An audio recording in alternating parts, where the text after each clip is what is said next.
Selamat datang kembali di permainan catur untuk pemula. Pada hari ini kita akan bermain catur di chess.com. Langsung saja kita akan meminta permainan, kita pilih play, new game, dan kita akan pilih waktu 10 menit untuk catur cepat. Dan pada hari ini kita mendapatkan bidak hitam, sementara lawan kita bidak putih, Yehuda Rousseau dari Amerika. Cukup agresif apa yang dilakukan oleh putih dengan memajukan menterinya. Namun biasanya jika menteri melaju atau maju di awal-awal langkah, dia akan sibuk dengan langkah-langkah pertahanan, sedangkan hitam di sini yang sedikit demi sedikit merayap sudah melakukan beberapa persiapan dan mungkin kita lihat di sini hitam akan lebih cepat melakukan rokade dibandingkan dengan putih yang tadi menggeserkan 2 kali langkah untuk menterinya. Ya, kita menggeserkan bidak G7 ke G6 ini dalam rangka persiapan rokade. Kita akan melakukan penekanan di jalur sayap menteri. Ya, sementara putih juga melakukan hal yang sama. Oke, kita rokade.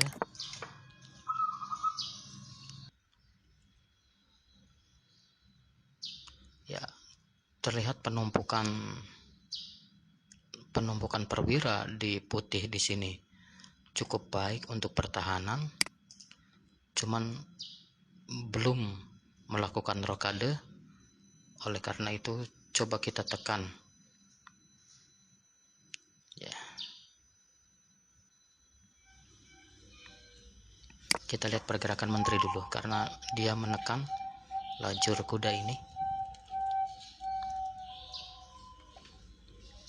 Kita coba pindahkan posisi menteri putih yang sedang standby ini.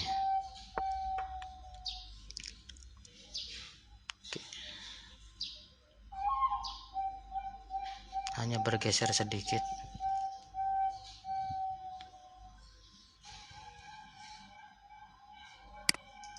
Ya.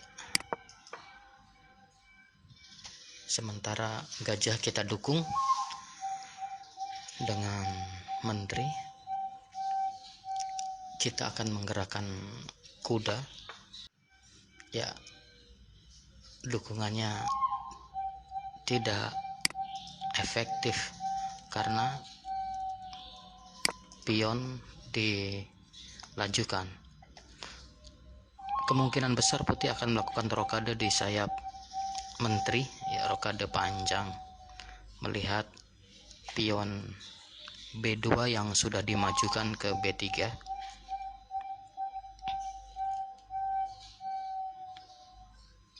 Sambil menunggu apa yang dilakukan oleh putih.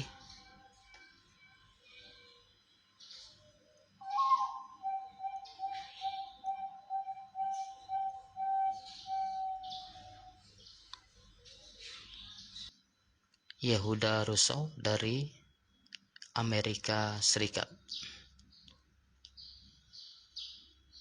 Ya. Sementara belum ada poin karena belum terjadi pertukaran.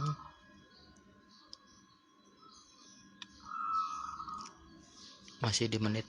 Oke. Putih berinisiatif untuk melakukan pertukaran kuda dengan gajah. Oke. Terjadi pertukaran.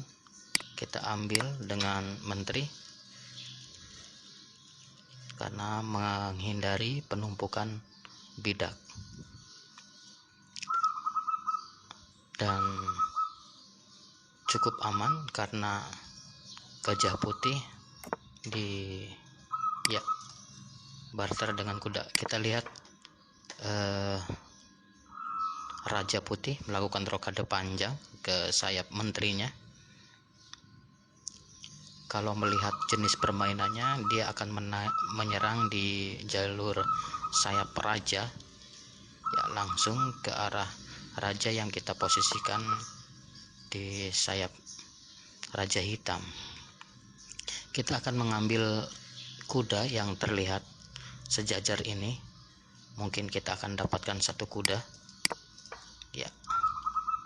Posisi seperti ini adalah posisi yang lemah jika ada pion di depannya. Kita coba meminta satu kuda.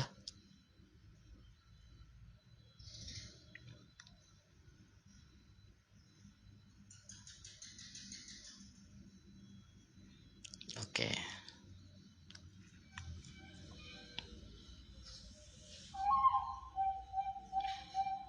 Menunggu, masih memikirkan, ya, kuda yang sebelah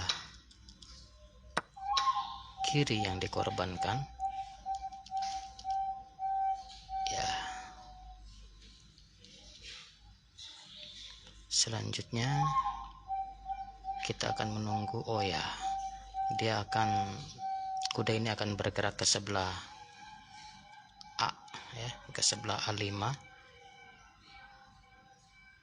Kita tukarkan sambil melemahkan lajur B, atau kita buat lajur B ini nampak kosong. Nah, selanjutnya kita tempatkan benteng kita di sini.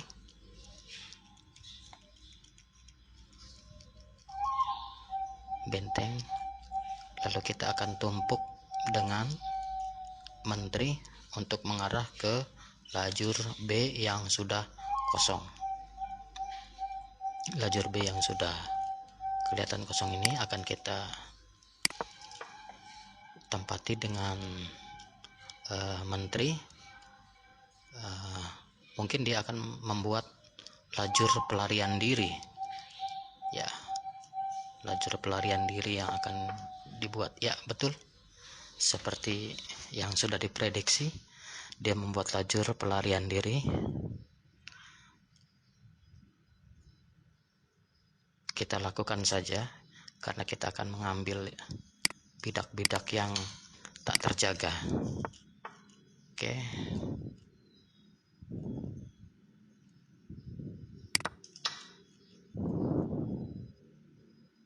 Wah, salah besar apa yang dilakukan oleh hitam. Jika putih, ya, betul saja.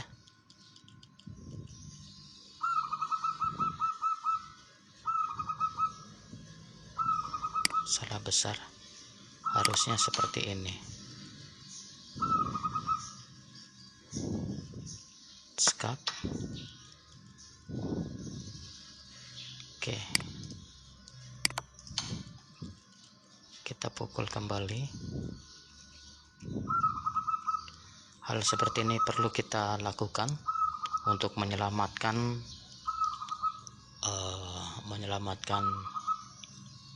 menteri kita yang salah langkah tadi, memakan bidak yang tidak penting.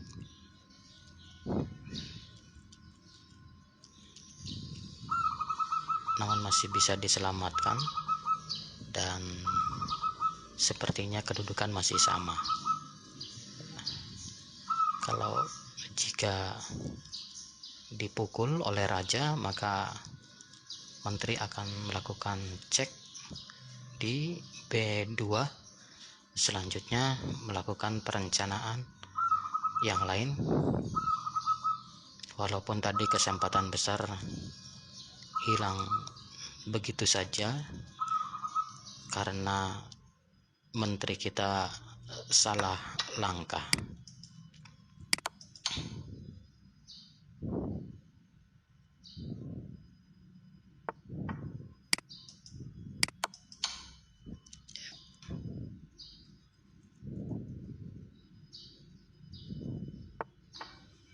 Oke,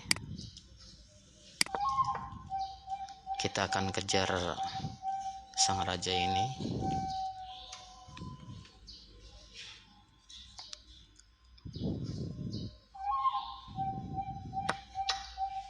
Oke, bidak kita termakan.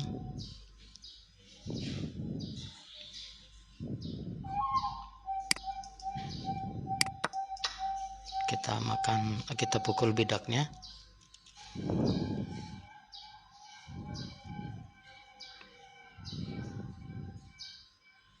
Sambil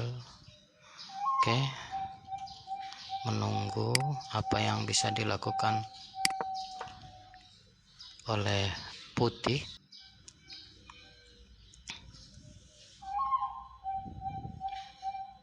Ya, selanjutnya kita akan melanjutkan penyerangan dengan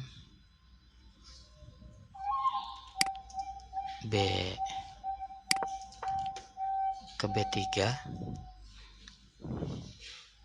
Jika posisi diancam, ya kemungkinan besar benteng ke D2 untuk menahan pukulan sang menteri yang akan mengarah ke pion D3.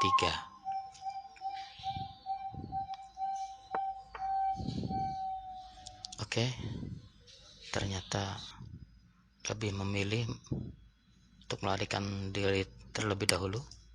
Kita akan pukul, meminta pertukaran.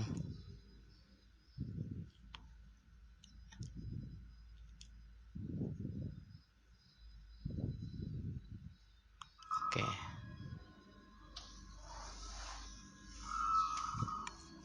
hitam meminta pertukaran karena unggul.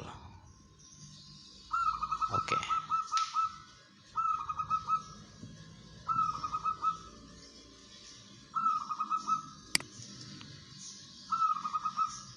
tidak, kita pukul saja. Mungkin bidak kita, pion kita akan terpukul di sini. Selanjutnya kita akan melakukan skak. Ya.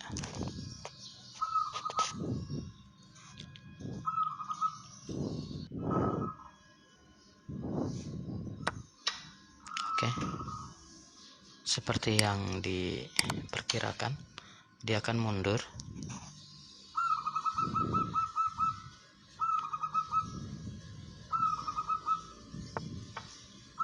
Oke, jika kita cek dengan raja, maka akan ditutup dengan benteng.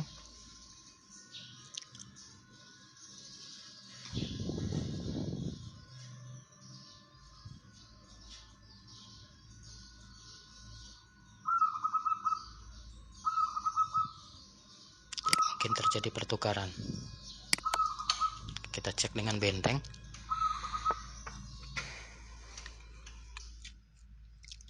Lalu kita cek dengan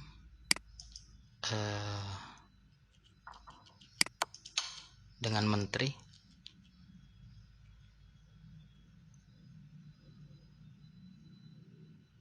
Ditutup kembali dengan benteng. Oh, tidak dilakukan.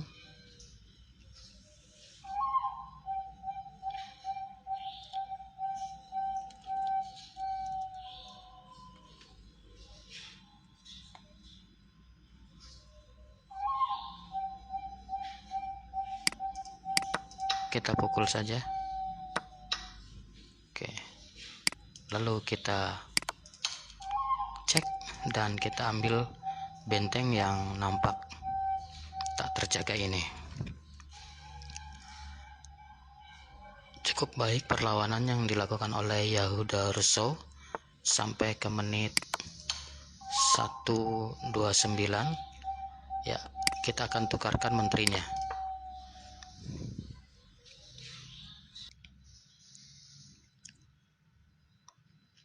Perdana Menteri, maka kita akan mendapatkan benteng dan pion yang akan kita promosikan dengan cepat. Ya, karena raja tak bisa menyeberangi lajur F ini, dapat dipastikan bahwa pion C ya Yehuda Rousseau memilih untuk resign karena dipastikan pion yang berada di lajur C itu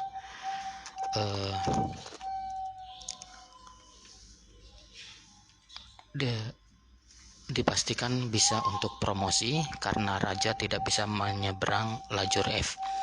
Ya, cukup berat permainan tadi, dan di sini dikatakan you had the advantage from start to finish. Terjadi 4 blunder, kemungkinan besar blunder yang salah. Blunder tersebut adalah ketika menteri yang terjebak, namun kita mati-matian untuk menukarkannya dengan mengorbankan gajah dan kuda kita. Tapi di sini kita masih unggul karena ada beberapa posisi, ya, permainan posisi yang dapat kita rebut. Mungkin itu saja. Inilah pemain catur pemula, masih banyak melakukan kesalahan dan blunder, dan blundernya pun mencapai angka 4, ya, cukup besar ya blunder yang dilakukan. Mohon maaf karena permainan ini masih di level pemula. Sampai jumpa dan bertemu kembali di video yang akan datang.